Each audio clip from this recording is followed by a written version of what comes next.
ပါပြီသူတို့သမီးဆိုတာကိုကြားဘူးလားသူစားဟင်းသူကသူစားတို့လိုပဲကကြဲတယ်လားနန်းနယ်ပြုံးလိုက်မိတယ်မဟုတ်ဘူးသူစားပြင်စားပါပြီဆိုတာဟောဒီကဘာလောကကြီးတစ်ခုလုံးမှာအတွေ့အာရုံနဲ့ပတ်သက်ပြီးခုံမင်းစရာအကောင်းဆုံးမိန်းမပေါ့ဟင်ဒါဆိုသူစားလိုမျိုးနောက်တစ်ယောက်ရှိနေသေးတာပေါ့ဟုတ်လားရှိနေသေးတာမဟုတ်ဘူးသူစားရဲ့ရှိခဲ့တာချစ်စပွဲမူရနဲ့မသိနားမလည်သူလေးကိုကြည့်ပြီးနန်းနယ်ရှင်းပြဖို့ကြိုးစားလိုက်တယ်အာယုံ၅ပါးမှာဖော်တက်ပါအတွေ့အာယုံနဲ့ပတ်သက်ပြီးမြတ်စွာဘုရားရှင်ကိုတော်တိုင်ကဟောပြောခဲ့ဘူးတာရှိတယ်ဟိုးရှိပါရနဲ့တည်ပြီးမှတစ်ချိန်တော့ပြင်စားပါပြီလို့အမိတွင်နဲ့သူတို့သမီးတယောက်ရှိခဲ့တယ်သူစားသူကရုပ်ဆင်းမှာအလွန်တရာမှဆင်းရဲလာတယ်မိဘနှစ်ပါးကလည်းအသက်ပြငွေကြေးချို့တဲ့လေတော့သူ့ကိုအခေါ်ပြောလုံးမဲ့သူတော့မရှိသလောက်အောင်ပါပဲတရက်တော့ဘာရနတိပြည်မှာပွဲတော်ကြီးဖြစ်တဲ့သူစားပြည်သူပြည်သားတွေဟာတညစ်ပတ်လုံးတပင်ခံကြတယ်ဖះလောင်းဖြစ်တဲ့ဘာရနတိမင်းကအထာရတတိတ်ပါနဲ့ပြည့်စုံတော်မူလို့နောက်လိုက်နောက်ပါမပါပဲတပင်ပွဲကိုတူးရဲကြည့်ရလေပြင်စားပါပြီသတို့သမီးလေးလည်းအများကြီးတို့တပင်ပွဲကြည့်တာနဲ့တွားကြုံတယ်ဖះလောင်းဘာရနတိမင်းကတပင်ပွဲကြည့်နေကြမှာပြင်စားပါပြီသတို့သမီးကိုအမှတ်မတင်လက်နဲ့တွားဆန့်မိလိုက်တယ်အသားကိုထိမိပြီးချင်းအကျိန်နေရာဆေးအောင်ဖတ်အပ်ပြီးတဲ့ဝါကွန်းကစီအိုးမှာကြာနေနူးညံ့သွားတယ်လို့မျိုးအလွန်တရာမှနူးညံ့တဲ့အထီးတွေကိုဘာရနတိမင်းခံစားလိုက်ရတယ်အဲ့ဒီခံစားမှုကြောင့်ပဲစိတ်ကိုချုပ်တေးဖို့မတတ်နိုင်တော့လို့အရှင်မလင်းရှိသလိုမရှိပါသခင်ရင်းတို့တော်ကမိဘအိမ်တို့သွားကတင့်ကိုငါဆောင်ယူပါအံ့ဒါနဲ့ပဲပြင်စားပါပြီတဲ့တို့သမီးအိမ်ကိုဘာရနတိမင်းကလိုက်ပါသွားခဲ့တယ်အမိဖတို့စီရောက်တော့တင်းတို့သမီးမြတ်ကိုငါသားပြုပါအံ့ငါ့ကိုခွင့်ပေးပါလေ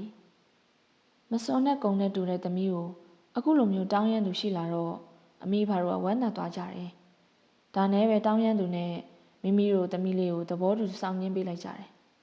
ဖះလောင်းဟာသူတို့သမီးနဲ့မွေ့လျော်ပြီးမှအကြံဖြစ်တယ်တဲ့သူစားဘလို့အကြံဖြစ်တာလဲပြင်စားပါပြီကအလွန်တရာမှရုပ်ရည်ဆင်းရဲလေတော့ဒီလိုသူတို့သမီးကိုနန်းတော်ကိုဆောင်ယူပြီးမိဖုရားမြောက်လိုက်ရင်ပြင်စားပါပြီရဲ့စွမ်းရည်ထုကိုမသိတဲ့မိုးမှန်ပေါင်းတွေသူ့ကိုပြည့်ရည်ပြုကြမှာကိုသိနေတယ်ဒါနဲ့ပဲဖះလောင်းကနန်းတော်ကိုပြန်ပြီးတော့ရွှေကွက်အုပ်နဲ့စပွဲတွေအပြစ်သေးပြီးပြင်စားပါပြီသူတို့သမီးကိုပေးသနာခဲ့တယ်ပြီးတော့မှဖះလောင်းကနန်းတော်ကိုတူးရဲပြန်လာခဲ့တယ်ဟင်ဒါဆိုသူတို့သမီးလေးကိုထားခဲ့တာပေါ့သူ့မှာအကြံရှိတယ်လေနောက်တနေ့မိုးတောက်တော့ရွှေကွက်အုပ်ပြောက်တာကိုရှာကြဖို့နဲ့တွေ့ခဲ့ရင်အိမ်သခင်ကိုခေါ်လာခဲ့ဖို့နန်းတော်တစ်ခုလုံးအမိပေးလိုက်တယ်မကြပါဘူးမင်းစီလူလင်တွေကပြင်စားပါပြီသူတို့သမီးအိမ်မှာမင်းတရားကြီးရဲ့ရွှေကွက်ကိုရှာတွေ့လိုက်ကြတယ်ဒါနဲ့ပဲပြင်စားပါပြီသူတို့သမီးကိုမင်းတရားရှိမှစောင့်ကျင်းလာကြတယ်ပေါ့မင်းကြီးလည်းအမတ်တွေရှိမှပဲမေးတော်မူတယ်ဟဲမိမအဘဲကြောင့်ဤရွှေကွက်ကိုခိုးသည်နီအကျွန်ုပ်မခိုးအကျွန်ုပ်အိမ်တို့လူလင်တယောက်သည်အမိန်ရတာနဲ့တကွဤရွှေကွက်ကိုလာ၍ပေးသွားခဲ့ပါသည်ဟဲသူတို့သမီးတင်သည်ပို့လာတော့သူကိုမြင်ရင်သိမည်လောရင်းလူလင်သည်ညအချိန်ပို့လာတာဖြစ်သည့်ကြောင့်မသိနိုင်ပါချေမင်းကြီးသည်အမှန်ပေါင်းတို့ကိုသူတို့သမီးရဲ့အတွေ့မှာညံ့သက်ခြင်းစွမ်းရည်ထူကိုသိစေလိုတာနဲ့အကြံစီးနဲ့မိကုံတစ်ခုထပ်မိလိုက်ပြန်တယ်ဒီလိုဖြစ်ဖို့လဲမင်းကြီးကသူတို့သမီးနဲ့အိတ်ခဲ့တဲ့အခါမှာမိမိလက်မှာအမားရုပ်ရှိချောင်းကိုပြင်စားပါပြီးတော့အမှတ်ပေးခဲ့တာဟုတ်ဟဲမိမငယ်ဤရွှေကွက်အုပ်ပို့လာတဲ့သူရဲ့လက်မောင်းတင်ဆန်းမိသည်ရှိတော့သိမည်လောသူတို့သမီးလည်းလူလင်လက်မောင်းမှာအမားရုပ်တရိယာသွားပြီးတော့ငါလက်ကိုဆန်းရတော့သိပါမည်ဒါနဲ့ပဲဖះလောင်းကမင်းတို့ရဲ့မာယာနဲ့တင်းတိမ်နေများစွာကိုကာယံပြီးတော့သူတို့သမီးကိုအထဲဝင်စေတယ်တင်းတိမ်ကိုလက်ယုံဆန်တန်းယုံလောက်သာဖောက်ပြီးတော့အမတ်မင်းတွေရဲ့လက်ကိုတင်းတိမ်ပေါင်းတွင်တယောက်ချင်းသွင်းစေပြီးသူတို့သမီးကိုစစ်ဆေးလိုက်တယ်သူတို့သမီးလည်းလက်မှာအမာရွတ်မရှိသည်ကိုသိပြီးတော့ဤလက်သည်ကျုပ်လင်မဟုတ်ဤလက်ဟူ၍လည်းကျုပ်လင်ဤလက်မဟုတ်သူတို့သမီးလက်နဲ့စမ်းသပ်မိတဲ့အမတ်ဟူသမျှရဲ့လက်တို့ဟာနူးညံ့သိမ်မွေ့လွန်တဲ့အထီးတွေကိုခံစားမိပြီးတော့စိတ်နှလုံးထိန်ချုပ်ဖို့မတတ်နိုင်ကြတော့အယူတွေလိုမင်းတရားကြီးကိုရှောက်တင်ကြတယ်အရှင်မင်းကြီးရွှေကွက်အုပ်ခိုးသူမှာကျွန်တော်မျိုးဖြစ်ပါတယ်ဤသူတို့သမီးကိုကျွန်ုပ်အားပေးတော်မူပါ ရွှေခွက်ကိုခိုးမိတဲ့ပြစ်ဒဏ်ကိုကျွန်ုပ်ကြခံပြရစီဒါပေမဲ့မင်းကြီးကဘသူ့ကိုမှခွင့်မပြုဘူးနောက်ဆုံးမှမင်းကြီးလက်ကိုတင်းတယ်ပေါအတွင်တွင်းလိုက်တယ်ပြင်းစားပါပြီတို့သမီးလည်းအမားရွတ်အမတ်ကိုချက်ချင်းသိပြီဤလက်ကငါခင်မွန်းလက်ဒီဤသူသည်ရွှေခွက်အုပ်နှင့်အမိန်ရတာကိုထည့်၍လာဖို့သူမှန်ပေ၏ဒီတော့မှမင်းကြီးလည်းအမတ်အပေါင်းတို့ကိုမိန့်တော်မူတယ်တို့သမီးရဲ့ညံ့သက်ခြင်းကျေးဇူးမသိသူတို့သည်ငါအားအပြစ်တင်ပြီးဆို၍တို့သမီးကအလိုဆန်းသက်သည်သာဤတို့သမီးသည်ကငါဤမယားပင်ဖြစ်ပေသည်မိန့်တော်မူပြီးတဲ့နောက်မှာချက်ချင်းပဲပြင်းစားပါပြီတို့သမီးကိုဗိတ်သိမ့်မြောက်ပြီးတော့မိဖုရားကြီးအရာထားပေတယ်တဲ့။အော်မြတ်စွာဘုရားဤဖုဒ္ဓဘာအာယုံဆိုတဲ့ဝတ္ထုကိုဟောရုံခါကပန်းတီတံဝါကြံစိတ်သည်ပန်းတီသဖြင့်မြတ်သောဥကောင်းထ၌တည်တကဲ့သို့နေတန်းချီခဲ့တယ်။ဆိုလိုရင်းကတော့အစင်းမလှတော့လဲညတ်သက်သိမ်မွေးတဲ့ကျေးဇူးရှိကမြတ်သောအဖြစ်သို့ရောက်ရ၏တဲ့။ငြိမ်သက်တိတ်ဆိတ်စွာနားထောင်နေရမှရမင်းရုပ်လေးတက်ပြင်းကိုချတယ်။ပြင်စားပါပြီတို့သမီးလေးကတော်တော်ပဲထူးဆန်းတယ်နော်။သူစားကပိုထူးတာပေါ့။ပြင်စားပါပြီကရုပ်အစင်းမလှဘူးလေ။သူစားကတော့ရုပ်အစင်းပိုင်းမှာရှင်မရအောင်လှနေပြန်တယ်။အတွေ့အကြုံမှလည်းပြင်စားပါပြီနဲ့ထပ်တူဆိုတော့ကတာမန်မိမတယောက်ဖို့ဒီလိုစွမ်းရည်ထူမျိုးပိုင်ဆိုင်ထားရခြင်းသည်ဂုံဝတ်စရာအလှမှန်တက်စရာဖြစ်ကောင်းဖြစ်နိုင်တော့လေရမင်းသူစားကတော့ထို့သို့မဟုတ်ပါဘူးရမင်းသူစားဆိုတာတာမန်ထက်မကတဲ့မိမတအုပ်ဖြစ်ကြောင်းသူမရဲ့စိတ်စဉ်ကတတ်သိခံနေတယ်လေပြင်းစားပါပြီတော့မသိဘူးသူစားကတော့ဒီလိုခန္ဓာမျိုးရတာတအားဆင်းရဲတယ်သူစားမှဘာလို့ဒါမျိုးတွေလာဖြစ်နေရလဲမသိဘူးနော်ဘဝဆက်ဆက်ကသူစားပြုခဲ့တဲ့ကုသိုလ်တွေပေါ့ကွယ်သိသည်ဖြစ်စေမသိသည်ဖြစ်စေသူစားဖြစ်လာခဲ့တဲ့ပါရမီတွေကြောင့်လည်းဖြစ်မှာပါဒါမှမဟုတ်ဘဝတစ်ခုမှာကုသိုလ်တစ်ခုကိုအရင်ပြုပြီးတော့ဒီလိုဘဝမျိုးရပါစေကြောင်းဆုတောင်းခဲ့လို့လည်းဖြစ်မှာပေါ့နော်သူစားကိုယ်တိုင်ကမကောင်းခဲ့တာဖြစ်မှာပါလေနန်းနယ်တက်ပြင်းကိုချလိုက်မိပါတယ်ကျွန်တော်မှလည်းစွမ်းရည်တစ်ခုရှိရဲ့သူစားဟုတ်လားဘယ်လိုမျိုးလဲပညာရဲ့တစ်ခုကိုစိတ်နှလုံးနှိပ်ပြီးတော့ခဏလေးတင်ကြလိုက်ရုံနဲ့အလုံးစုံတက်မြောက်သွားတတ်တာမျိုးတက်မြောက်တာကလည်းအပေါ်ရမဟုတ်ဘူးနော်သူစားဟိုးအတွင်းနဲ့ဒီဖောက်ထွင်းပြီးတော့မြင်သွားတတ်တာသူများတွေပကြီးဆွဲတာကိုကြည့်ပြီးတော့သူတို့ထက်သားတဲ့လက်ရမျိုးနဲ့ကျွန်တော်ခဏချင်းတက်မြောက်သွားဘူးလေနောက်ပြီးတော့သူစားယုံမလားတော့မသိဘူးကျွန်တော်ကလည်းကတတ်တယ်ကတာဟုတ်တယ်သူစားကတတ်တဲ့အခါမျိုးနန်းရွယ်ရှက်မနေတော့ပါဘူးအထုံပါရမီကိုစိတ်ပြတ်နေသောသူမအတွက်သူတက်တည်ပြပေးဖို့လိုတယ်လေထိုင်ရမှထပြီးတော့မျက်လုံးမိတ်လိုက်ပါတယ်နားထဲမှာဆိုင်းစရာရဲ့လက်တံကိုအာယုံခံတော့ခဏချင်းပဲပြတ်သားထင်ရှားလာတယ်ပြီးတော့ထိုဆိုင်းတန်တဲ့အတူသူ့ရဲ့ခေါင်းခါချေးလက်များကိုကာကြိုးအဖြစ်အသွင်ပြောင်းပြလိုက်တယ်ဟုတ်တော့ရမင်းရုံလေးပါးစပ်ဟောင်းလောင်ပွင့်သွားလေရဲ့ဒါကျွန်တော်လေ့ကျင့်ထားတာမဟုတ်ဘူးသူစားကနေတဲ့ပုံရိပ်ကိုအာယုံမှာမြင်အောင်ပြီးတော့စိတ်နှလုံးနဲ့လိုက်တာနဲ့သူ့လိုဖြစ်သွားတာအန်အောကြီးအန်အောသွားရမှာသူစားယုံပါတယ်လေ့ကျင့်နေဆိုရင်တော့ဒီလောက်အချိန်အတွင်းမှာဒီလိုအဆင့်မြင့်တဲ့ကောက်ွက်တွေကိုတည်တည်တတ်ခနိုင်မှာမဟုတ်ဘူးတထေးလေးကလည်းထူးဆန်းမယ်နော်ဒါမဲ့ပညာရဲ့အလုံးစုံရင်တော့လေဒီလိုမဖြစ်လောက်ဘူးထင်ပါတယ်ကျွန်တော်ဝိလေရပညာရဲ့တွေလောက်ပဲတက်မြောက်ဖို့များပါတယ်ပါရမီဆိုတာဒါမျိုးပဲလေသူစားနားလည်အောင်ရှင်းပြပါလားလူတွေမှာယုံနဲ့နန်းဆိုပြီးတော့ရှိရဲ့သူစားရုပ်ဆိုတာပျက်စီးမဲ့အရာနန်းဆိုတာမပျက်စီးနိုင်တဲ့အရာဘဝဆက်ဆက်သင်ကြားလေ့လာခဲ့တဲ့ပညာပြုလုပ်ခဲ့တဲ့အရာတွေကနာမှာသွားဆူတယ်ရုပ်ပြောင်းလဲသွားပြီမဲ့သူတို့ကမပျက်စီးဘူးမပြောင်းလဲဘူးခန္ဓာပျက်စီးသွားတဲ့အခါမှာနာနောက်ခန္ဓာအသေးဘဝတစ်ခုကိုပြန်ရတယ်နာမှာရှိနေတဲ့အရင်ဘဝပညာတွေသင်ကြားခဲ့တာတွေပြုံးမွေးခဲ့တာတွေခန္ဓာအသစ်မှာခဏလေးပြန်လေ့လာလိုက်ရုံနဲ့အစအနေအဆုံးပြန်ပေါ်လာတယ်ဒီသဘောပါပဲကျွန်တော်လည်းအရင်ဘဝတွေကအမှုပညာနဲ့ပတ်သက်တဲ့အရာတွေမွေးလျော်အားကြီးရလို့အခုဘဝမှာလည်းလွယ်ရင်းတကူပြန်ရနေတာနေမှာပေါ့လူဝင်စားတွေဆိုတာအဲ့လိုမျိုးခေါ်တာလားဖြစ်နိုင်ပါတယ်သူစားခန္ဓာအသစ်မှာလူတည်ပြီးတော့လူပြန်ဖြစ်တာရှိသလိုတရိษံတည်ပြီးတော့လူဖြစ်လာတာတွေနတ်ပြည်ကဆင်းလာတာတွေဒါမှမဟုတ်ငရဲပြည်ကတက်လာတာတွေအစုံဖြစ်နိုင်ပါတယ်အခုသူစားဆိုရင်လည်း ပြင်စားပါပြီးသေးပြီးဝင်စားတာဖြစ်ရင်လည်းဖြစ်မှာပဲလေသူစားတိုးညင်းစာရဲတယ်ဒါမှမဟုတ်လည်းနတ်ပြည်ကနတ်သမီးလေးတစ်ပါးစွတ်တီလာတာဖြစ်မှာပေါ့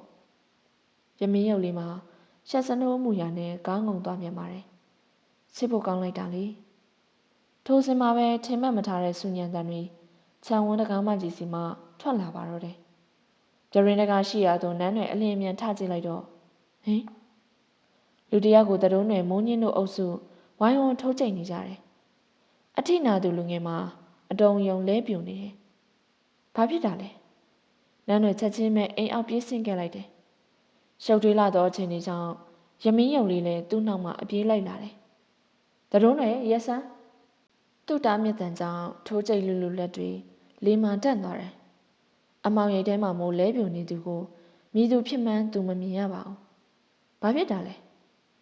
ကျွန်တော်တို့တားနေရကြအမလေးရမင်းသူစားနဲ့တွေ့မယ်ဆိုပြီးတော့အတင်းလုံနေလို့ကြည်နေစင်မှာပဲအပြေးလိုက်လာတဲ့ရမင်းသူစားကသူ့နောက်ကျောကိုရောက်လာပါတယ်ရမင်းသူစားကိုမြင်နေဆိုရင်ပဲမြေမှာလဲကျနေတဲ့လူငယ်ဟာဆက်ခနဲ့ခုန်ထပြီးမျက်နှာကိုလက်နဲ့ကွဲလို့မှောင်ရိပ်တင်းပြေးဝင်သွားပါတော့တယ်ဘာဖြစ်တာလဲ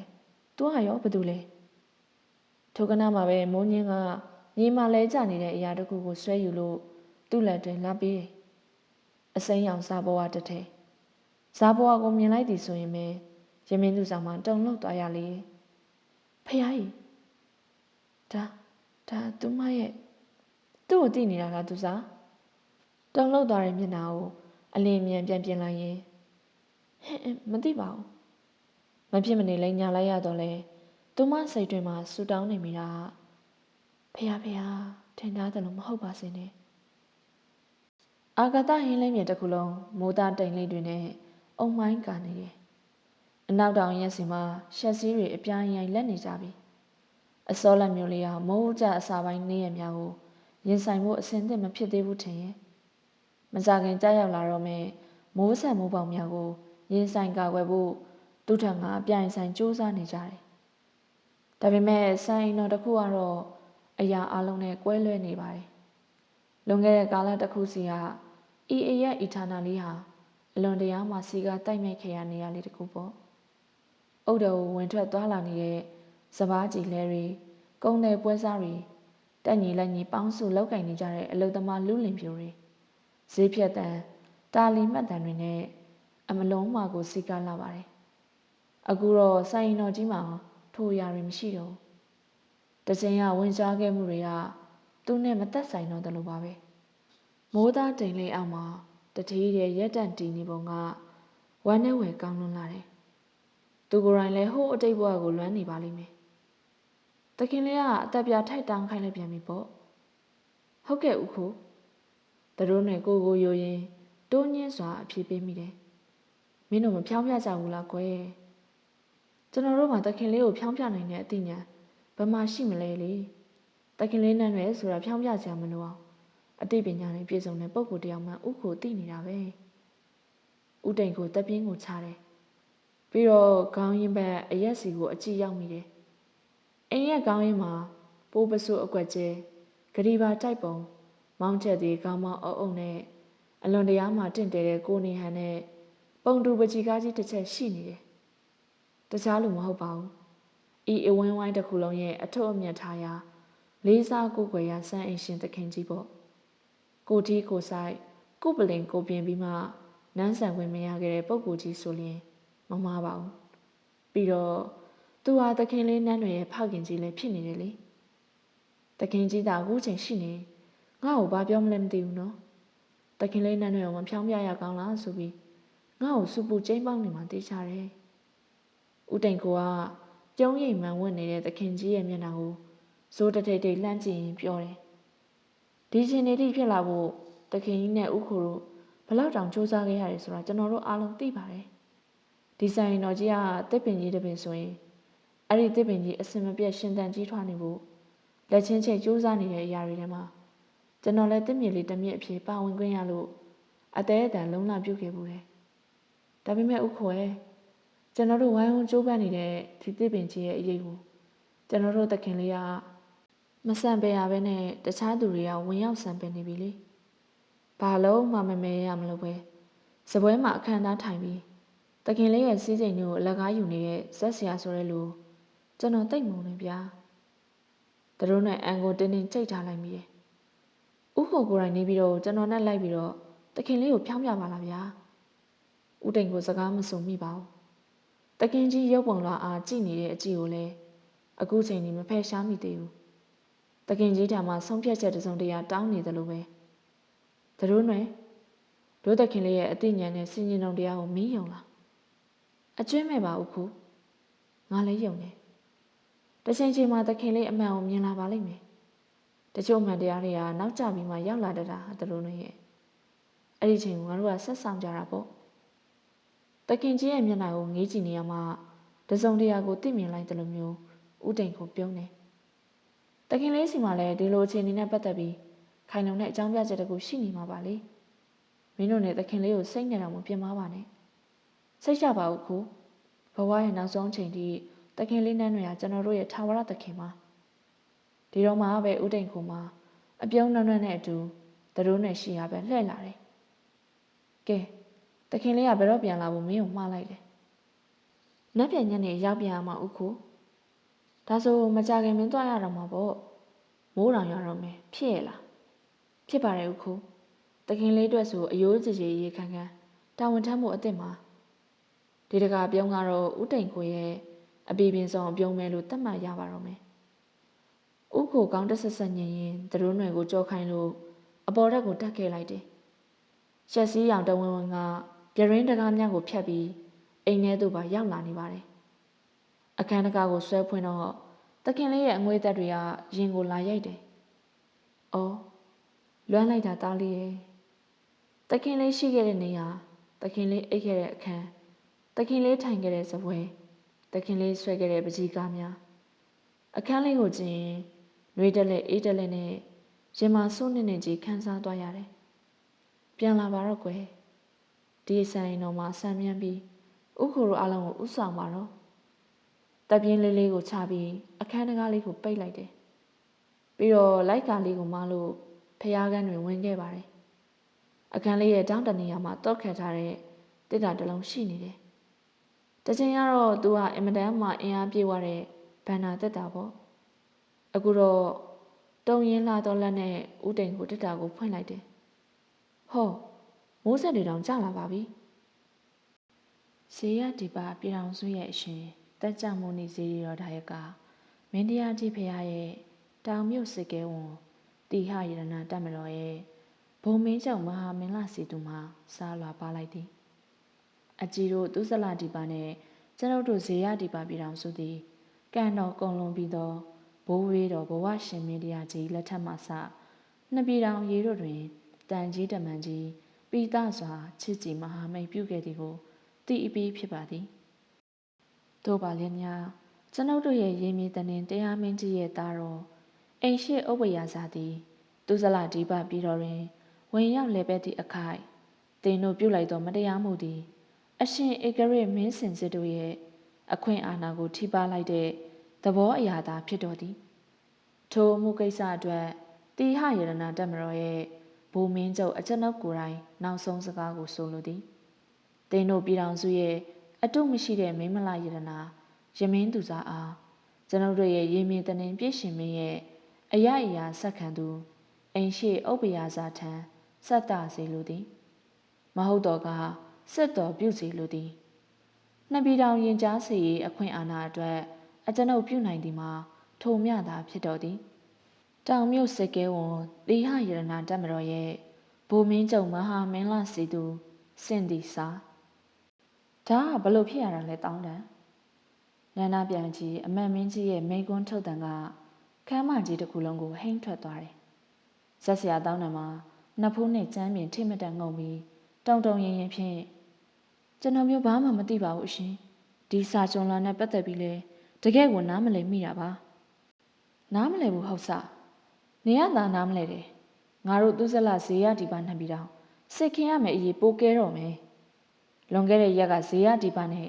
အိမ်ရှိဆန်ကိုရော်လီနင့်ရဲ့ဇက်သမီးယမင်းသူစားထံအလဲလာတဲ့ကိစ္စ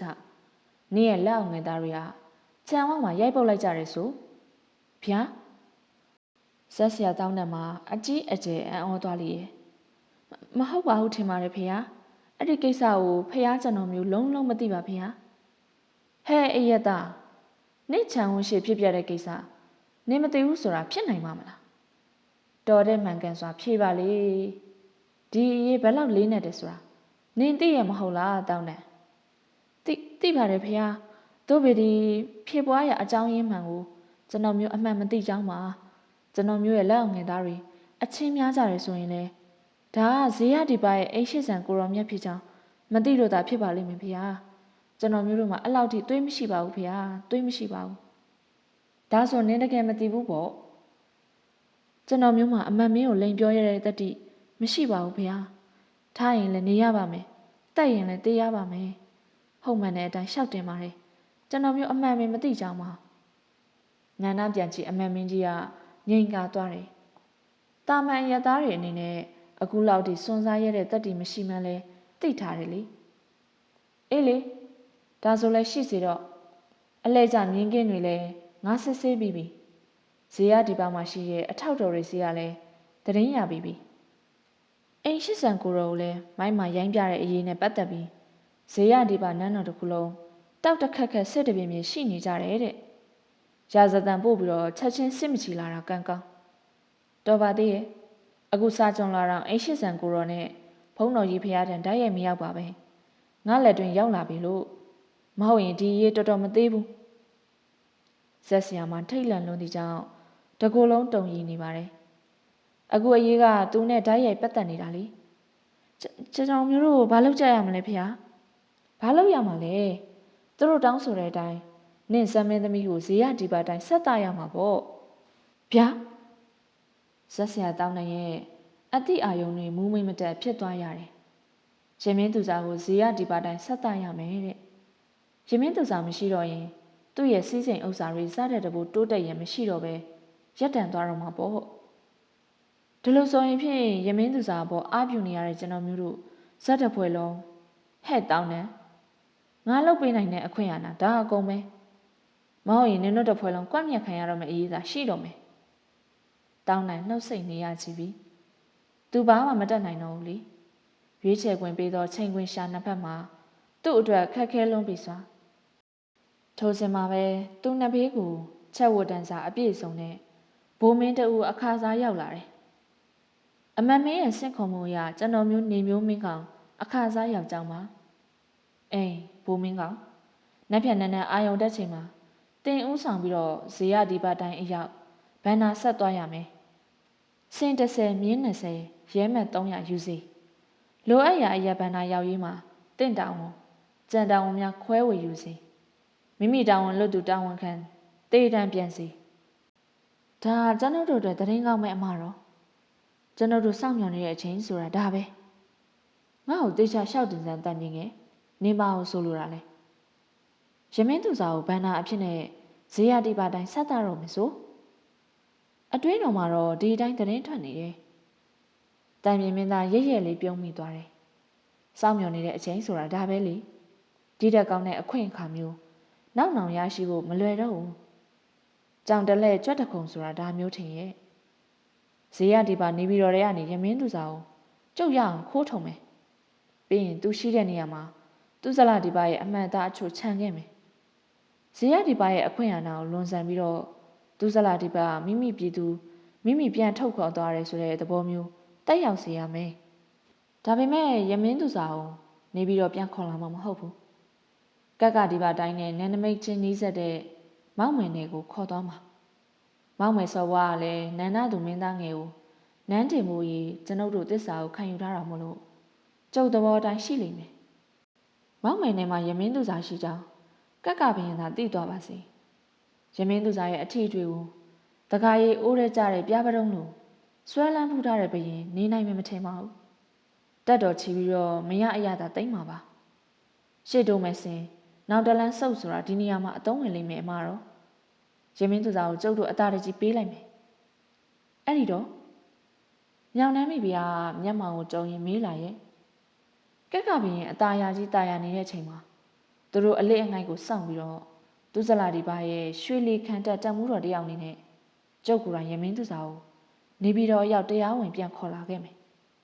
တိုက်ခိုက်ပြီးခေါ်လာမှာကိုပြောတာလားအတားတကြီးပေးမှာမဟုတ်ဘူးလေအဲ့လိုဆိုနှစ်နိုင်ငံရေးတင်းမှာကုန်မှာပေါ့မိဖုရားမှာရှေ့ရေးကိုတွေ့ပြီးစိုးရင်တကြီးပြောလာပါတယ်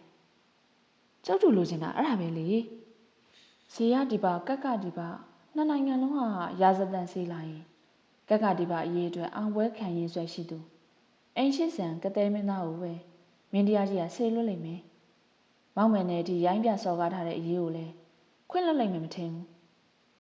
ငယ်ရွယ်ချိန်ပွဲတန်းကိုအောင်လန်စိုက်ချင်ချင်းဆိုတော့ကတဲ့မင်းသားကလည်းလက်ခံမှာပဲဒါပေမဲ့ဇေယဒီပါအရေးအတွက်ကိုတော့မင်းတရားကြီးစဉ်းစားသွားနိုင်တယ်အင်အားတောင်တင်ပြီးတော့သူရဲကောင်းပေါ်တဲ့ဇေယဒီပါနဲ့စစ်မှတ်ပြုလို့လိမ့်မယ်မထင်ဘူးစစ်မပြုတ်ခြင်းလို့လဲနန္ဒပြန်ကြီးတို့ဘက်ကရမင်းသူစာကိုစိတ်ရည်လေဆက်တာတာပဲလေအဲ့ဒီအတွက်တန်တမန်နီးမဟာမိန်နီးနဲ့ပဲဇေယဒီပါရေးကိုဖြည့်ရှင်းလိုက်မယ်ဇေယဒီပါနဲ့စီရေးအရာရောတန်ကင်းတမန်ကင်းအရာရောချစ်ကြည်ရင်ဆွဲရှိတာလားကျုပ်ဆိုတော့အဲ့ဒီကိစ္စအတွက်ကျုပ်ကိုဆေးလို့ဖို့တော့လိုတယ်ကျုပ်မဟုတ်လဲကျုပ်ပဲဖြစ်အောင်မင်းကြီးမိန်းမရေးအတွက်အမတော့တာဝန်ယူပေးပါတာဝန်ယူတာတော့ဟုတ်ပါပြီဒါပေမဲ့ရမင်းသူစာကိုနေမဲခိုးထုတ်နေမဲချစ်ကြည်ပြန်လို့ဆိုတော့အမတော်စကားကြောင့်တန်ပြင်းမင်းသားပြုံးမိလိုက်ပါတယ်အမတော်ရဲ့ရမင်းသူစာကိုဇေယဒီပါကိုခိုးထုတ်ဖို့ရင်ကျုပ်ကိုယ်တိုင်လုပ်ပါမလားမောက်မယ်စော်ဘွားကိုပဲခိုင်းမှာပေါ့ကက်ကပရင်တန်ခုခံဟန်ပြပြီးအသာတကြီးပေးဖို့လဲသူ့ပဲလုပ်ရမှာအဲ့ဒါတွေကြောက်လို့ဖို့မဖြစ်ဘူးလေအဓိကကတော့ကစားကွက်ကိုခင်းကျင်းနေသူမှာသူဖြစ်ကြောင်ရမင်းသူစာတည်သွားလို့မရတာပါရမင်းသူစာကိုပုံစံမပြတ်ဆက်အသုံးပြုဖို့အခန်းကဏ္ဍတွေရှိနေသေးတယ်လေဇေယဒီပါမှာပို့လိုက်တဲ့စာကြုံလွှာအကြောင်းလဲသူကြားပြီးသွားပြီအပြန်အလှန်စောင့်ရှောက်လက်တွဲကြရန်ဂတိစကားထားသောဇေယဒီပါရဲ့မူးကြီးမက်ရာအထုဩဇာကျနေကြောင်းလဲတစွန်းတစသိထားခဲ့ပြီဒါကြောင့်လဲဩဇာတက်လာသူတို့သဘောအတိုင်းရာဇသန်ဆန်ဆန်စာကြုံလွှာရောက်လာတာပါနောက်တစ်ခုကရမင်းသူစာကိုကက်ကဒီပါကနေကျုပ်ပြန်ခေါ်လာတဲ့အခါမင်းရကြီးအမျက်တော်မရှာဖို့လဲအမားတော်ပဲတာဝန်ယူပေးရလိမ့်မယ်ဒါမှဇေယဒီပါကိုကျုပ်ခေါ်သွားခွင့်ရမှာလေအုတ်တာမီပြားမှာယခုအချိန်ထိနားလည်သေးပုံမရပါဘူးတံမြင်ငယ်လျှောက်တင်တာတွေကတခုစီကျဲပြန့်နေတော့လေကိုပြည်သူတယောက်မတရားသိမ့်မိုက်ခံရလို့ဇာတိသွေးအရာမဖြစ်ဖြစ်အောင်ပြန်ခေါ်လာခဲ့တယ်ဆိုတဲ့အကြောင်းပြချက်ကောင်းတစ်ခုတော့ရှိပါတယ်လေအမတော့လုံနိုင်မှာပါငါလုပ်ပေးပြီးပါပြီတဲ့ဘာဆက်ဖြစ်မှာလဲကတဲ့မင်းသားတက်တော်ကြီးချီပြီးတော့ကက်ကဒီပါကိုသွားလိမ့်မယ်ကျုပ်ကဇေယဒီပါကိုသွားရလိမ့်မယ်ဒါပေမဲ့ကျုပ်သွားတယ်ဆိုတာစိတ်ဆက်ညှိနှိုင်းမှုအရေးဖြစ်တယ်လို့ဇေယဒီပါနဲ့နောင်နာကအတွက်ဂရိသစ္စာထပ်ယူဖို့လည်းဖြစ်တယ်နောက်တစ်ခုကသူ့ဇလဒီပါတန်တန်တေလျာမှာရှိတဲ့ကျွန်တော်တို့ရဲ့သစ္စာခံသွေးတောက်တွေကိုလည်းစုယုံဖို့ပြီးတာနဲ့မိုးမိတ်နယ်ကနေစပြီးတော့တောင်ညွန်နယ်တိုင်းတာနယ်တို့ကနေကတဲ့မင်းသားနေပြီးတော့ပြန်ဝင်မရအောင်ဟန်ထားမယ်ကတဲ့မင်းသားနဲ့သူ့တက်တော်မရှိတော့မှနေပြီးတော့မှကြောက်ရရွှေလေတန်ကြီးကိုရှင်းနိုင်သူမရှိတော့ဘူးလေလိုအပ်ရင်လက်နက်ကိုင်းပြီးတော့ရာဇပလင်ကိုအပိုင်သိမ့်လိုက်ရုံပါပဲစကားဆုံးတော့အုတ်တာမိမငိန်ငါသွားတယ်လေးလေးနက်နက်စဉ်းစားသွားပုံပါပဲဖြစ်ပါမလားတမီးငယ်အစီအစဉ်ကောင်းပေမဲ့အမားခံမရဘူးနော်ဒါမျိုးခွင့်ရင်နောက်တစ်ချိန်ပြန်ရဖို့ကလည်းမဖြစ်နိုင်တော့တာပဲလေကြီးမားတဲ့အောင်မြင်မှုတိုင်းမှာလိုအပ်တဲ့စတေးမှုတွေတော့ရှိတယ်ဆိုတာအမတော့သိပြီးသားပါမိဖုရားမှာတပ်ပြင်းကိုချတယ်သူ့ရင်မှာအုံနွေးလေးပင်လှပါတယ်အယောအစားမှာကြီးလွန်းလာရဲ့ကျုပ်ရဲ့တူတော်လေးတော့ဖုံးကန်တောက်ချိန်ရောက်လာပြီထင်တာပဲအမတော့အာနာသည်မိနစ်တူဤသူတစ်ပါးကိုလောင်မြိုက်စေရန်အတွက်ကိုယ်တိုင်အရင်ဆုံးလောင်ကျွမ်းခံရသည့်ရှားပါမီတစ်မျိုးလည်းဖြစ်သည်ထုံမီကိုကိုးကွယ်သောအမျိုးတို့သည်ကိုယ်ကောက်ကြကုန်၏ရက်ဆက်ကြကုန်၏သူတို့ရှေ့ရှုရသည်စိန်ညွန်သောလက်ညှိုးသာဖြစ်၍ကြံရများကိုဇရေပြင်းရန်ဝင်မလီမဲမငယ်သည်ချစ်နေုံကလွယ်ပြီးမွေတိုက်နှင့်တူသောနောက်ွယ်မှအရှုပ်ထွေးများကိုဘာမှမသိခဲ့အကျဉ်သူသည်လည်းထိုအတိုင်းသာဒါကအတပြာတက်တာဒါကတကြွယ်ကုန်းရက်မှစံအိမ်တော်နှလုံးအတွက်ပိုင်ဆိုင်မှုအထောက်ထားဒါကပုံနာကုန်းရက်တပြည်တန်းရက်တို့ကခြံဝန်းနဲ့စံအိမ်တော်သုံးလုံးတို့အတွက်မိမိပိုင်ဆိုင်ကြောင်းအတိအမှတ်ပြုထားမှုများ ဒါကရက်ကန်းယုံ3ယုံအတွက်မူလပိုင်ရှင်မှမိမိလက်သို့လွှဲအပ်ရောင်းချထားတဲ့ဂရိကိုစာချုပ်ဒါနေပြီးတော့စင်ကြေပုံများတယ်ဝယ်ယူထားတဲ့လယ်မြေဧကပိုင်ဆိုင်မှုများဒါသူစလာဒီပါတိုင်းအနှံ့လက်လန်းမိသလောက်မိမိဝယ်ယူထားတဲ့မြေယာအထောက်အထားများအဖုံးကိုဖွင့်တော့ဖိဖိလက်နေတဲ့အသက်ပြားများကတစ်တာအပြည့်ရှိနေတယ်အသက်ပြားနှင့်မိမိပိုင်ဆိုင်မှုများကိုကြည့်ပြီးဇက်စရာတောင်းတဲ့အံကိုကြိတ်ထားလိုက်မိတယ်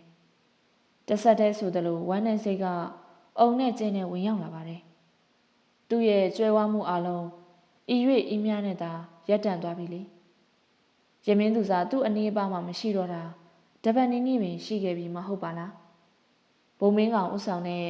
ဗန္နာပို့ဆောင်ဖွဲ့ပြန်ရောက်ကြောင်းသတင်းသက်သက်ကြားရရဲ့တနေ့ရွှေဦးတလုံးဥပေးနေတဲ့သူ့ရဲ့ငန်းပြူမလေးဟာမင်းမိတ်နဲ့တိမ့်ပိုက်ခံရပြီးအခြားသူလက်တွင်သို့ရောက်သွားခဲ့ပြီထိုခဏမှာပဲအခန်းဝမှတကားခောက်တဲ့နှစ်ချက်ကိုကြားလိုက်ရရဲ့ဘသူလဲကျုပ်ပါဆက်ဆရာတာတယ်မှာပြော့တာတယ်ဘာကိစ္စရှိလို့လဲအောက်ထပ်မှာအစောလက်တတိလေးနန်းတွေရောက်နေပါတယ်နန်းတွေဆိုသောနာမည်ကနှအုံကိုမီးစားနဲ့ထိုးလိုက်တယ်လို့ဖြစ်ပျက်ခအောင်ပူလောင်သွားရတယ်ဒင်းကြောင့်သူ့စီးပွားတွေရက်တန့်ကုန်ရတယ်ဒင်းနဲ့နောက်လိုက်တွေမစင်မကျင်လုံးလိုက်လို့ရမင်းသူစားတိုင်းတစ်ပါးလက်သက်ဆင်းသွားရတာအတပြားတက်တာကိုဆက်ဆရာဟုံးကနေဆွဲပိတ်လိုက်တယ်ပြီးတော့အခန်းတွင်းမှာခြေလန်းကျဲနဲ့ထွက်ရင်းအောက်ထပ်ကိုဆင်းခဲ့လိုက်ပါတယ်တင်းမှာခတ်ထန်နေတဲ့ဇက်ဆရာမျက်နှာထားကြောင့်တပြည့်ပြည့်သူသားတွေမှလည်းကိုယိုရင်းနောက်မှကုတ်ကုတ်လိုက်သွားရတယ်အိမ်ရှိခန်းရောက်တော့ထိုင်ရမှထားလိုက်တဲ့မမြင်ကျင်ဆုံးမျက်နှာကိုမြင်လိုက်ရပါတယ်ခမည်းပါလာလို့တာလေရမင်းသူစားရဲ့တရင်လေးများခမည်းရဲ့နောက်လိုက်တွေကောင်းမှုကြောင့်ဇေယဒီပါအိမ်ရှိဆန်စီရမင်းသူစားဘန္နာဆက်ခံလိုက်ရတယ်လို့အရှိခောက်တွေကကျုပ်ပြောပြီးသားလေဟုတ်ပါတယ်အခုဟာရမင်းသူစားထံတရင်စကားလေးများရမလားလို့လာမေးတာပါနန်းတွေမှာမိမိကိုအလွန်တရာမှနှိပ်ချရင်ကျိုးနွန်စွာစကားဆိုတော့ဇက်ဆရာတောင်းတယ်မှာတော့ကျုပ်မနှိပ်မြုံမှန်းသိရနဲ့မျက်နှာပြောင်တိုက်ပြီးလာရဲသေးတယ်ခမည်းဗျာခမည်းဘာစကားပြောရလဲနန်းတွေမှာခံနိုင်ပေမဲ့နောင်တော်ဘာမှာရက်နေတဲ့တရိုးတွေမှာမခံနိုင်တော့ဘာစကားပြောတာလဲဟုတ်လားဘာစကားပြောတာလဲဆိုတော့အမှန်တွေပြောနေတာပေါ့ကွာမင်းတို့တွေမလေ့လာမစူးစမ်းမနဲ့ဇေယဒီပါအိမ်ရှိဆန်ကိုရိုက်နှက်လိုက်ကြလို့အခုရမင်းသူစားတိုင်းတစ်ပါးလက်တွင်ရောက်သွားရပြီငါးနဲ့တစ်ဖွဲ့လုံးလည်းအမျက်တော်ဘေးသိမ့်ရပြီကန်တီပြီလို့အသက်မခံရတယ်ဟာအိမ်ရှိဆန်ဆိုပြီးနှစ်ဖူးမှာစာထိုးထားတာမှမဟုတ်တာကျုပ်တို့လည်းသိမလားဗျကျုပ်တို့ကတော့သခင်လေးရဲ့ညာရေးညတာကိုလာနောက်ရှက်ရင်ဘသူမဆိုတင့်တော်တယ်လို့ဆုံးဖြတ်လုပ်ကင်ရမှာပဲတရိုးနွယ်နန်းတွေလှမ်းတလိုက်ရတယ်သူ့စကားကြောင့်ပြင်းနေသောဆင်ကိုထူအုပ်လိုက်သည့်အလားတရိုးနွယ်လည်းကိုရှင်ရက်နှုတ်ဆက်သွားပါတယ်သို့တော့အခုချိန်ကြီးမင်းတို့ကကိုမောင်းကိုမသိပဲရန်တွေ့ကောင်းနေတော့ပေါ့တကယ်ရိုင်းပြခဲ့ကြတာတော့ဘသူတွေလဲငါသာအမှန်တိုင်းဖွင့်ရပြောလိုက်ရင်မင်းတို့တွေထောင်သွင်းအကျဉ်းချပြီးတော့ကွက်မြက်ခံရတယ်ဆိုတာမသိဘူးလားငါဘောရှိဘူးတဲ့မင်းတို့တတိလေးရဲ့ကျေးဇူးကြောင့်ငါနဲ့တပွဲလုံးဒုက္ခအရောက်ခံပြီးတော့ရင်ကုန်နှုတ်ပိန်နေခဲ့တာဆိုတာမမေ့ပါနဲ့နန်းနဲ့တက်ပြင်းချလိုက်မိတယ်အဖြစ်ပြက်ကကြည်တာမှမဟုတ်မှန်းသိရနဲ့ရမင်းရုပ်လေးရဲ့သတင်းစကားလေးတစ်ခုတလေလောက်ကိုကြားကျင်မိနေတဲ့မိမိကိုယ်သာအပြင့်တရားတော်မလီကျွန်တော်တောင်းပန်ပါတယ်ဆက်ဆရာကျွန်တော်တို့အမားကိုလည်းကျွန်တော်တို့သိပါတယ်အခုလိုမျိုးကျေးဇူးသစ္စာကိုစောင့်သိပေးတဲ့အတွက်လည်းလေးစားမဆုံးဖြစ်မိပါတယ်သတင်းစကားမရှိဘူးဆိုရင်လည်းကျုပ်တို့ဆက်နေဖို့မသင့်တော့ဘူးထင်ပါတယ်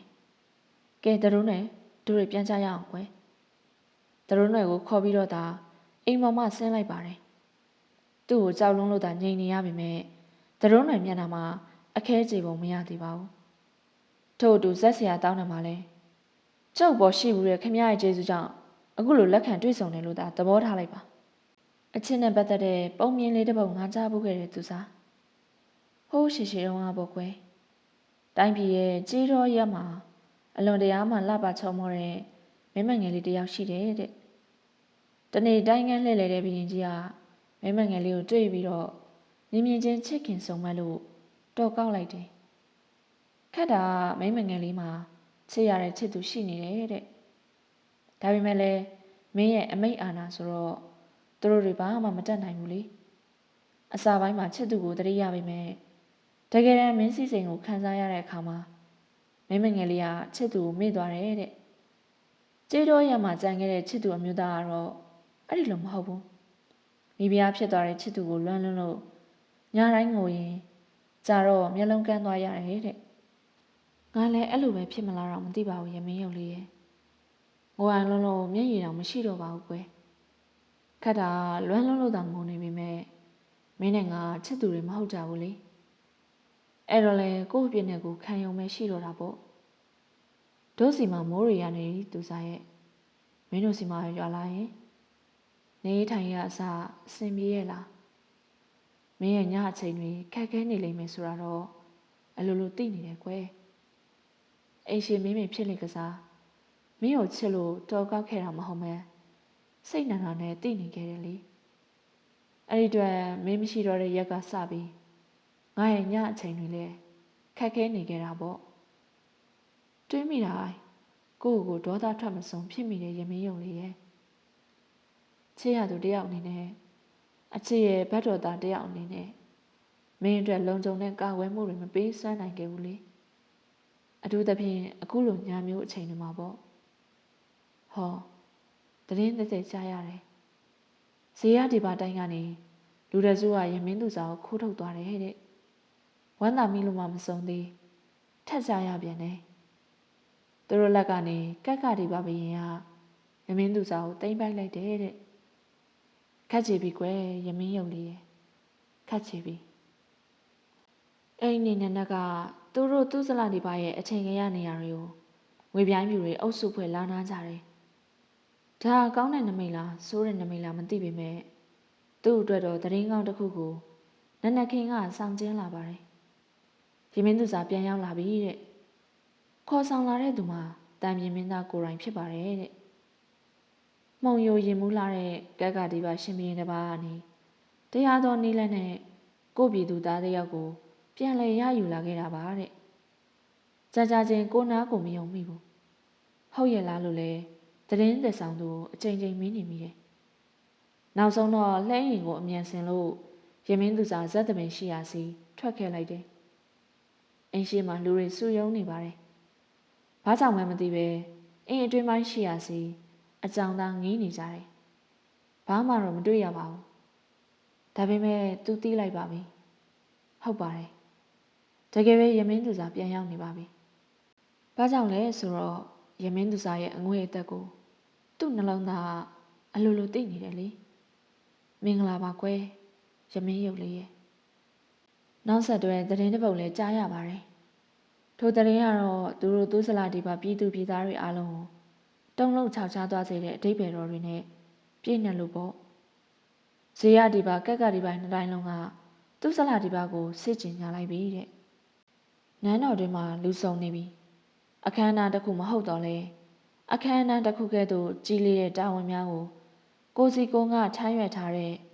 အမှုတန်းအရာတန်းအားလုံးနီးစုဝေးရောက်ရှိနေကြပြီရာဇပလင်ရဲ့လက်ဝဲအရက်တွင်ရှိတဲ့ဂရီပါအနီကွက်တင်ပြူးခင်းပေါ်တွင်စံပယ်နေတဲ့အင်ရှိဆန်ကိုရောမဆမင်းသားကြီး9နေရာမင်းသားလက်9နေရာမင်းမိုးမတ်ရာ9နေရာစစ်သူကြီး1နေရာစော်ဘွားကြီး12နေရာနေရာလို့3နေရာစော်ဘွားကြီးနောက်မိုးကြီးမတ်ကြီး12နေရာထိုအောက်တွင်တော်ကျွန်း1နေရာတထေးကြီး1နေရာစော်ဘွားကြီးတို့နောက်နေမိုးကြီးမတ်တို့နေရာအောက်24နေရာထိုအောက်မှာဒူး24နေရာစနေ24နေရာအတွင်းဘဝ24နေရာအပြင်ဘဝ24နေရာထိုနေရာ9တွယ်အပြင်တထေးနေရာ16တကြွယ်နေရာ12စသဖြင့်ရှိတင်ရှိရသောနေရာတို့မှာရှိတင်ရှိရသောအမှုအထမ်းများအစောအညီရှိနေကြပြီးရာဇပလင်ရဲ့ညဘက်ချမ်းတွင်လည်းအိမ်ရှိမင်းမပါလက်ဝဲစမ်းမှနေရာတော်များတိုင်းယာရူးကြီးငယ်အတိုင်းအသေးသေးရောက်ရှိခါစားနေကြပြီသူတို့အားလုံးရဲ့အရှိစီမှာတော့ရာဇပလင်ထက်စီမှာဘဝရှင်မင်းတရားကြီးကိုတော့မိဖုရားခေါင်ကြီးထိုးမအောက်လက်ဝဲလက်ရမှာတော့တလွန်တတိတိနဲ့အုတ်သားမိဖုရားမြောင်နှမ်းမိဖုရားအလဲမိဖုရားစသဖြင့်မိဖုရား၄ပါးလုံးလဲအပြိုတော်ကိုစီနဲ့ရှိနေပါတယ် ဤမြအစုံညီတက်ရောက်ပုံအရာတိုင်းရေးပြည်နဲ့ပတ်သက်တဲ့အရေးကြီးအမိန့်တော်တစ်ခုချမှတ်တော့မယ်ဆိုတာအားလုံးရဲ့စိတ်ထဲမှာလည်းအလိုလိုသိနေကြပါတယ်။ပြီးတော့အမိန့်တော်နဲ့ပတ်သက်ပြီးလဲဖြစ်တန်ချေတို့ကိုတွေးပြီးစိုးရွံ့နေကြတယ်။ဇေယဒီပါနဲ့ကက်ကဒီပါမှာပို့လို့လိုက်တဲ့ရာဇသန်နှစ်ဆောင်မှအစပြုခဲ့တာလေ။ထိုကိစ္စအတွက်သက်ဆိုင်သူများအားလုံးနနက်ညီလာခံနေ့ညီလာခံညညီလာခံတို့မှာ3ရက်တိတိဆွေးနွေးငင်းခုန်ပြီးခဲ့ကြပြီ။သို့တော့တိကျတဲ့တေချာတဲ့အဖြေကိုရရှိမလာခဲ့။ဇေယဒီပါမှာပို့လွတ်လိုက်တဲ့ရာဇသန်သည်ပြင်းထန်လွန်ပေစွာအရင်ပို့လွတ်လိုက်တဲ့ဆာလွာကဲ့သို့မဟုတ်တိကျတယ်ပြတ်သားတယ်မောက်မာလွန်လာတယ်။ရင်းမြစ်တဲ့ပြည့်ရှင်မင်းတစ်ပါးရဲ့အခွင့်အာဏာကိုစော်ကားနေတယ်လို့တောင်ထင်ရတယ်။သို့တော့တောင်းဆိုမှုကတခုတည်းမဟုတ်ချေတော့ရင်မင်းသူစာကိုပေးစီလိုသည်သို့မဟုတ်စစ်တော်ပြုစီလိုသည်ပြီးတော့တစ်ဖက်သက်တောင်းဆိုမှုတွေအများအပြားပါဝင်လာခဲ့ပြီဒီတဲ့ရင်ဒီသွေးတိုးဆန်သည့်သဘောစာချုံလာမဟုတ်တော့ရာဇသန်စစ်စစ်ဖြစ်နေပြီလေကက်ကဒီပါရောကက်ကဒီပါရာဇသန်သည်ထို့ထက်ပင်မောင်းမာလွန်လာသည်နယ်ဆက်အရေးတွင်မကြေလည်ခဲ့တဲ့မိဒဆာကယခုတော့မီးလောင်တိုက်အသွင်မျိုးထိစောင့်လာခဲ့ပြီလေအမျက်ပြင်းထန်ပြီဆိုရင်လည်းပြင်းစရာပဲသူ့နေရာသူ့ပိုင်နဲ့အတွင်းထိအောင်ထိုးပေါက်ဝင်ရောက်ပြီးတံပြင်းမင်းသားကိုတော်တိုင်းရမင်းသူစားကိုဆောင်ယူလာခဲ့တာကိုထိုကိစ္စနဲ့ပတ်သက်လို့တော့ရွှေနှန်းရှင်မင်းတရားမှာတံပြင်းကိုတော်ကိုအမျက်ထွက်မလာခဲ့ဒါဟာဥတ္တာမီပြားရဲ့စကားပရိရဲ့ကောင်းခြင်းကြောင့်ဖြစ်တယ်လို့အခြားအကြောင်းတစ်ခုကြောင့်လည်းဖြစ်နိုင်ပါတယ်ယခုတော့တိကျသောအမိန့်တော်တည်းရဲ့ထုတ်ပြန်မှုအချိန်ရောက်လာပါပြီအင်ရှင်မင်းရဲ့အနောက်ဘက်အရက်တွင်ခါစားနေတဲ့တံပြင်းမင်းသားမှာအမတော်ရှိရာစီအကြည့်ရောက်မိတယ်။ဥဒ္ဒါမီဗျာကိုယ်တိုင်မှလည်းစိတ်လှုပ်ရှားမှုကိုချွန်းအုပ်ရင်တည်ငြိမ်အောင်ကြိုးစားနေရတယ်။ထွက်ပေါ်လာမယ့်အမိန့်တော်စကားအတွက်စိုးတက်တဲ့ဖြစ်နေတဲ့ထင်ရဲ့မျောလင့်ထားသလိုဖြစ်မလာရင်ဘာဆက်လုပ်ကြမှာလဲ။ဒါဟာဥဒ္ဒါမီဗျာနဲ့တံပြင်းမင်းသားတို့ရဲ့အစီအစဉ်ကိုအင်အားပြင်းပြင်းဝင်ရောက်ထိုးနှက်နေတဲ့မိကွန်းတစ်ခုပါ။ထိုစဉ်မှာပဲအားလုံးရဲ့စိတ်ဝင်စားမှုကိုနာဂန်တော်ရဲ့လုပ်ရက်ကအစစ်မြင့်တင်ပေးလိုက်တယ်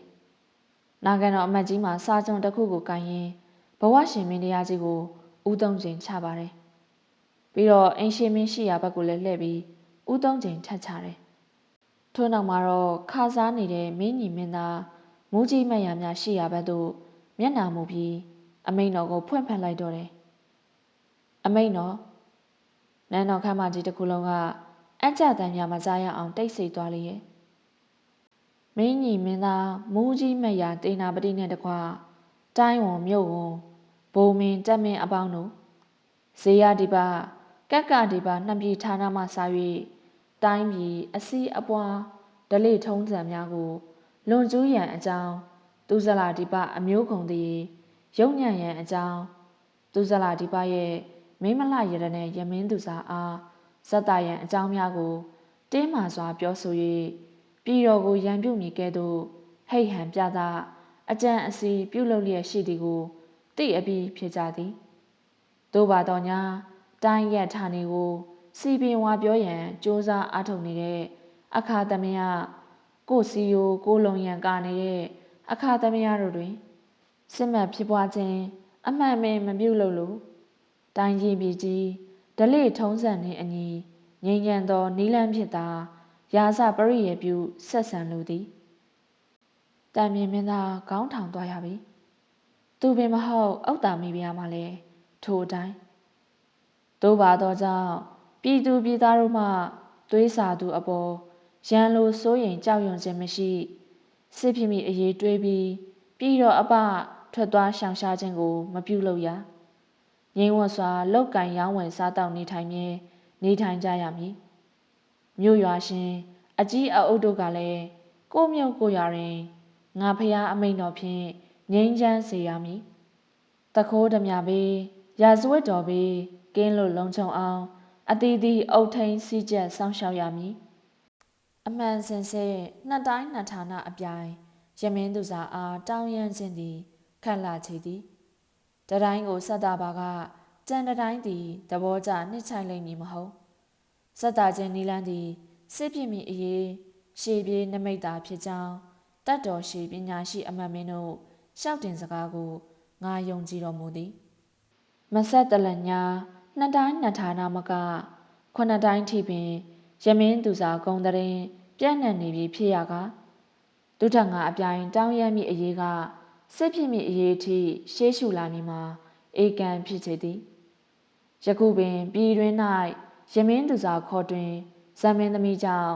အမျိုးသားချင်းမသိမမြတ်ဖြစ်လာကြောင်းကိုငါနားတော်သို့ရောက်ရှိတော်မူသည်ရမင်းသူစာသည်လူပင်ဖြစ်တော်ညာယရနာတန်းဝင်ကြောက်တံပရမများတွေထက်ထူးကဲသောပါရမီရှင်ယရနာစင်စစ်ဧကံပင်ဖြစ်သည်ကိုပြည်ယရနာမှန်ကိုတိုင်းတစ်ပါးထံမရောက်စေရထို့အတွက်အကြောင်းကိုထောက်ချင်၍ငါအမိန့်တော်မှတ်သည်ရှိသူအလုံးရဲ့ဥကောင်းများငြိမ်သက်သွားကြပြီထွက်ပေါ်လာတဲ့အမိန့်ကိုရင်းတထိတ်ထိတ်နဲ့နားဆွင့်သွားကြပြီအမိန့်တော်ယနေ့မှစရမင်းသူစာခေါ်တွင်သူတို့သမီးငယ်သည်ပြည်ဤတန်စာပြစ်ဒစာအရာရောက်စီဝဒီပွဲခံလျက်ဝေလူဝရီမင်းသမီးအဖြစ်ထင်ရှားစေမိဖုရားတစ်ပါးနှင့်အညီရပိုင်ခွင့်အစုံဖြင့်အဆောင်တော်နှန်းစံမြန်းစေတတ်မှတ်ရာစီကံကြံများနှင့်အညီဝေလူဝရီမင်းသမီးအနာအမျိုးကောင်းသားတို့ပျော်ပါဆန်စားစေအတိုင်းတိုင်းအပြည်ပြည်ကြားဝေလူဝရီခေါ်တွင်ယတနာကုံရင်ကြောင့်သူဇလဒီပဂုံတရင်တိုးတက်စေအမိန့်တော်